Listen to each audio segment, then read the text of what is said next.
मुख्यमंत्री देवेंद्र फडणवीस इथे दाखल झालेले आहेत। हुतात्मा चौकामध्ये अभिवादन करण्यासाठी महाराष्ट्र दिनाच्या पार्श्वभूमीवर त्यांची ही उपस्थिती आणि महापौर रितू तावडे सुद्धा त्यांच्या सोबत तिथे उपस्थित असल्याचे दिसतंय।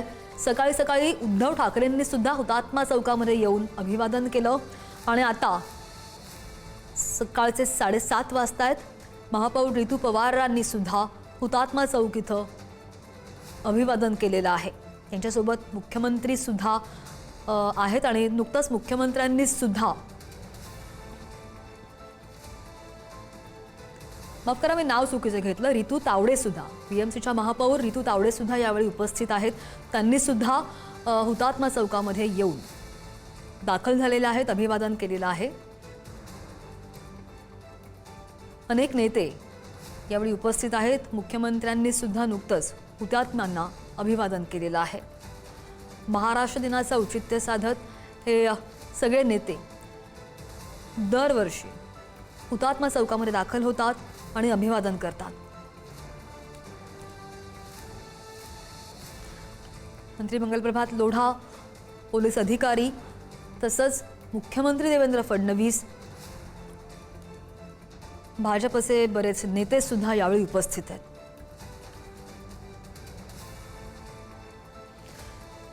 नुकतंच मुंबईच्या आयुक्त अश्विनी भिडे यांनी सुद्धा हुतात्म्यांना अभिवादन केलेलं आहे।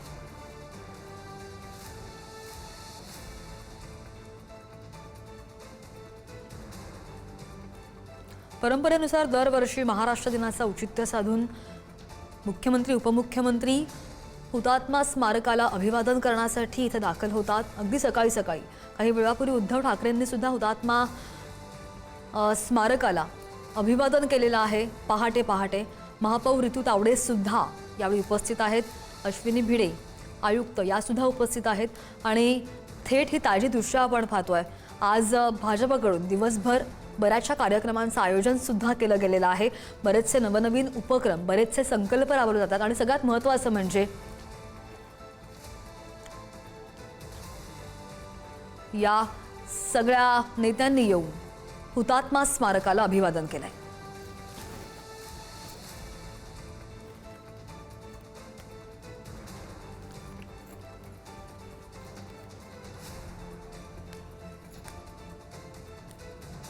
बऱ्याच महत्त्वाच्या कामांचं नियोजन सुद्धा आहे। आजच्या महत्त्वाच्या दिवशी मिसिंग लिंकचं उद्घाटन होत आहे, लोकार्पण होत आहे। मुख्यमंत्री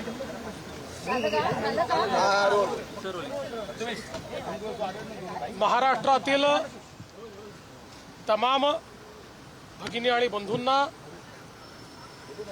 सर्व महाराष्ट्रीय वासियांना आणि जगभरातील मराठी माणसाला मी महाराष्ट्र दिनाच्या खूप खूप शुभेच्छा देतो।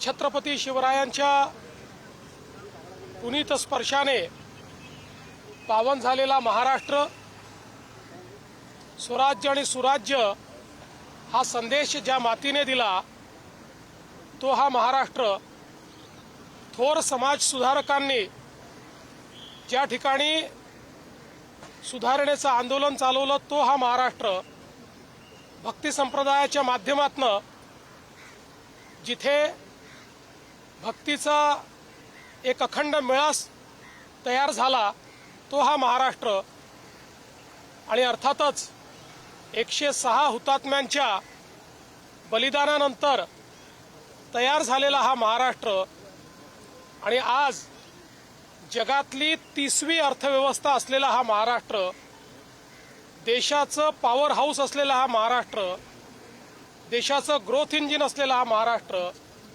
अशा पद्धतीनं सातत्याने देशाला दिशा देतो आहे। आणि आपण महाराष्ट्र गीतात म्हणतो, दिल्लीचेही तख्त राखितो महाराष्ट्र माझा। हे गेले अनेक वर्ष, शेकडो वर्ष महाराष्ट्रानं दाखवून दिलेलं आहे आणि म्हणूनच महाराष्ट्र दिन आपल्या सगळ्यांकरता एक अत्यंत महत्त्वाचा दिवस आहे। मी पुन्हा एकदा सर्वांना महाराष्ट्र दिनाच्या शुभेच्छा देतो। आज कामगार दिवस देखील आहे।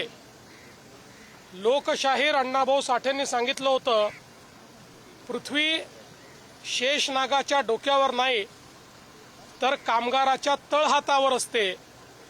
ज्या कामगारांनी या संपूर्ण व्यवस्थेचं निर्माण केलं, या संपूर्ण भारतात, जगात, महाराष्ट्रात आपल्या श्रमानं आपल्याकरता एवढी मोठी संपत्ती निर्माण केली, त्या सर्व कामगारांना मी नमन करतो, त्यांना शुभेच्छा देतो आणि जगभरातल्या कामगारांना देखील कामगार दिनाच्या खूप खूप शुभेच्छा. सर, आज महाराष्ट्र दिन है, इस मौके पर आप क्या कहना चाहेंगे, क्या महाराष्ट्र वासियों को संदेश देना चाहेंगे सर? मुझे बहुत खुशी है कि महाराष्ट्र दिवस के अवसर पर हम सभी लोग हुतात्मा स्मारक पर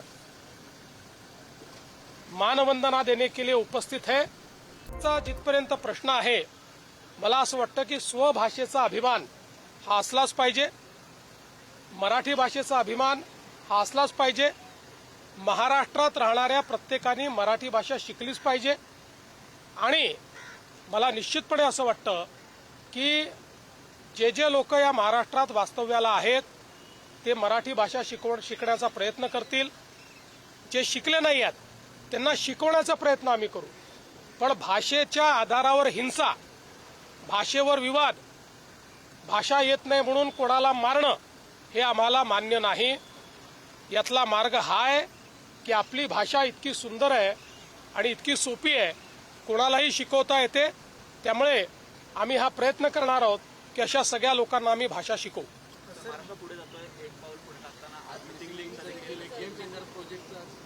मला अतिशय आनंद आहे. 2015 साली आम्ही हा निर्णय घेतला होता आणि त्यानंतर अडथळ्यांची शर्यत पार करत आज देशातलं वंडर, ज्याला गिनीज बुक ऑफ वर्ल्ड रेकॉर्डने वायडेस्ट अंडरग्राऊंड टनेल असा दर्जा दिला, रेकॉर्ड दिला आणि सर्व प्रकारच्या इंजिनिअरिंग मार्वल्सनी परिपूर्ण अशा पद्धतीनं हा मार्ग या ठिकाणी तयार झालाय आणि आज त्याचं लोकार्पण झाल्यानंतर मुंबई पुणे रोडवरचं कंजेशन हे पूर्णपणे संपेल. अर्ध्या तासाने अंतर कमी होईल, 10 किलोमीटरने अंतर कमी होईल आणि आपला जो मुंबई पुणे क्वांटम कॉरिडॉर आहे, टेक्नॉलॉजी कॉरिडॉर आहे, हा कॉरिडॉर करण्याकरता त्याचा एक मोठा फायदा होणार आहे. मला असं वाटतं की आजचा दिवस हा अतिशय महत्त्वाचा आहे. महाराष्ट्र दिनी महाराष्ट्राने वर्ल्ड रेकॉर्ड करणं हा देखील एक अत्यंत महत्त्वाचा विषय है. सर, महाराष्ट्र दिन के ऊपर जो है मिसिंग लिंक जो है वो आज उसका इनॉग्रेशन होने जा रहा है. किससे देते, कितना इफेक्टिव होगा, कितने ज़्यादा ट्रैफिक कंजेक्शन इससे कम होगा sir Mumbai Pune express highway का? मुंबई पुणे एक्सप्रेस हाईवे पे जहां सबसे ज्यादा जाम होता था वो घाट सेक्शन, वहां पर ये लिंक तैयार की गई है जिसमें केबल स्टेड ब्रिज है, जिसमें अंडरग्राउंड टनल है और हम लेक के नीचे से भी उस पूरे प्रोसेस में गए हैं. और ये इसलिए महत्वपूर्ण है कि इसके कारण मुंबई और पुणे के बीच की दूरी तो कम होगी और यात्रा का समय भी आधे घंटे से कम होगा और कोई जाम जो यहाँ हमेशा लगता था वो नहीं लगेगा. एक प्रकार से मुंबई पुणे ये टेक्नोलॉजी कॉरिडोर, क्वांटम कॉरिडोर इस प्रकार से जो हम विकसित करना चाहते हैं उसकी नींव इस प्रोजेक्ट के माध्यम से हमने रखी है. 2015 में हमने इसको मान्यता दी थी और अब ये पूरा हुआ है. राजेश जंगे, राजेश काय झालं का बजेट? आणि शुभेच्छा दिलेल्या आहेत सगळ्यांना महाराष्ट्र दिनाच्या. आणि महाराष्ट्र कसा आणि किती प्रगतीकडे वळलेला आहे आत्तापर्यंत त्यांनी सांगितलेलं आहे. मराठी येत नाही त्यांना मराठी शिकवू असंही पुढाकार घेत फडणवीसांनी स्वतः म्हटलेलं आहे. महाराष्ट्रात राहणाऱ्यांना मराठी आलीच पाहिजे असं सुद्धा त्यांनी ठणकावून सांगितलंय. मुख्यमंत्री बोलत होते.